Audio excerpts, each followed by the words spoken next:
সকাল থেকে আজকে রান্নার তোড়জোড় কিন্তু একদম জোর কদমে। ফ্রাইড রাইস হবে, সেই জন্য সমস্ত সবজিপাতি কাটা হয়ে গেছে। এখানে মা এখন গাজর, ক্যাপসিকাম, তারপর ফুলকপি এগুলো এক এক করে ভেজে নিচ্ছে। এদিকে চালটাও মেপে দিল, এরপর চালটা ধুয়ে ভাতটাও বসিয়ে দেবে। আমি এদিকে রেডি হয়ে নিয়েছি ঝটপট করে, কারণ যাব আজকে রিন্টুকে আনতে। ফাইনালি 10 দিন বাদে ও আমাকে নিতে আসছে বহরমপুরে।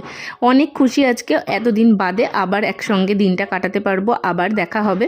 আর দেখো স্টেশনে চলে এসেছি, আর আমার আসতে একটু লেটই হয়েছিল, সেই জন্য ট্রেনটার জন্য বেশিক্ষণ দাঁড়াতে হয়নি। ওকে নিয়ে বাড়ি চলে এলাম, আর কিচ্ছু খেয়ে যায়নি, তাই এখন ব্রেকফাস্ট করে নিলাম। এসে দেখলাম মার ফ্রাইড রাইস করা কমপ্লিট।